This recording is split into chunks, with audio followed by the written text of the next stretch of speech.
नमस्कार दोस्तों, आज मैं कक्षा 9वीं के हिंदी के पेपर के लिए एक महत्वपूर्ण पेपर लेके आया हूं। तो आप लोग वीडियो को पूरा देखिएगा। हो सकता है इस पेपर से कुछ क्वेश्चन आपके पेपर में फंस जाएं।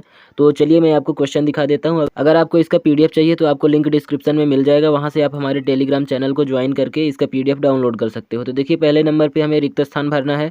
तो आप चाहे इसका स्क्रीनशॉट ले लीजिए, चाहे आपको पीडीएफ डाउनलोड करना हो तो आप टेलीग्राम चैनल ज्वाइन कर लीजिए। फिर देखिए, क्वेश्चन नंबर 2 दिखा देता हूँ। इसमें देखिए सही विकल्प चुनना है ना, तो आप इसका भी स्क्रीनशॉट ले सकते हो। फिर देखिए क्वेश्चन नंबर 3 में हमें एक वाक्य में उत्तर देना है ना, तो आप इसका भी स्क्रीनशॉट ले लीजिए। फिर देखिए अगला क्वेश्चन है क्वेश्चन नंबर 4, सही जोड़ी बनाना है, तो आप इसको भी देख लीजिए। फिर क्वेश्चन नंबर 5 में हमें सत्य सत्य बताना है, इसे भी आप देख लीजिए। फिर क्वेश्चन नंबर 6, इसमें हमें पहले क्वेश्चन में तत्सम एवं तद्भव शब्दों को छांटना है और दूसरे वाले में पर्यायवाची शब्द लिखना है, तो ये भी आपसे बन जाएगा।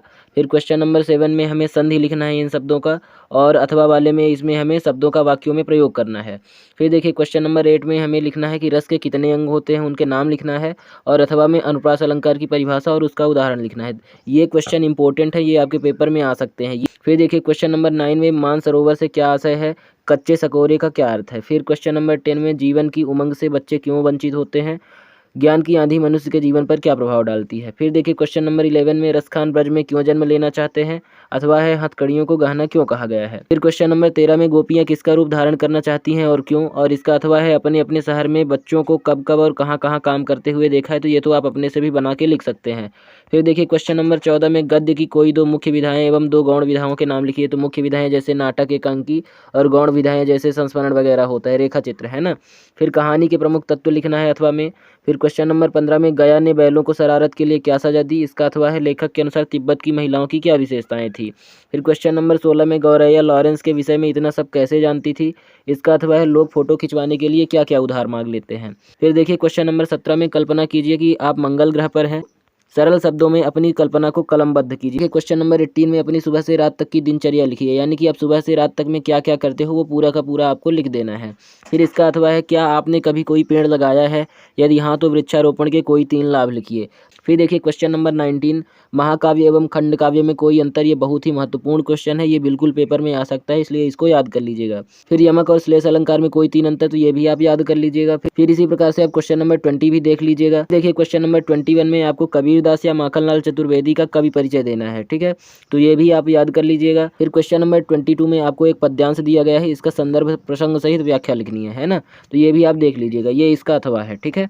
फिर देखिए क्वेश्चन नंबर 23 में आपको गद्यांश दिया गया है, इसका भी संदर्भ प्रसंग व्याख्या लिखना है, तो ये भी आप कर लीजिएगा। फिर देखिए क्वेश्चन नंबर 24 में मुंशी प्रेमचंद अथवा हरिशंकर परसाई का साहित्यिक परिचय देना है ना, तो ये भी आप याद कर लीजिएगा। मुंशी प्रेमचंद का साहित्यिक परिचय सबसे इंपॉर्टेंट है।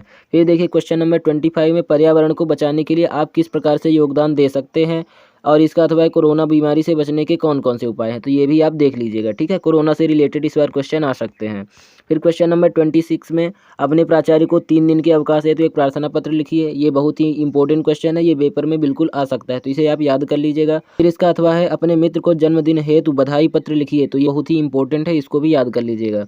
फिर देखिए क्वेश्चन नंबर 27 में क्या करना है, एक गद्यांश दिया गया है तो इसको पढ़ना है और नीचे जो क्वेश्चन दिए गए हैं उनके आंसर देना है, ठीक है, तो ये भी आप लोग कर लेंगे। फिर क्वेश्चन नंबर 28 में हमें निबंध लिखना है, तो ये कुछ टॉपिक दिए गए हैं, इन्हीं में से किसी एक टॉपिक पर निबंध लिखना है, तो आप इसे देख लीजिएगा, जिस टॉपिक पर आपको आसान लगेगा उसे याद कर लीजिएगा, ठीक है।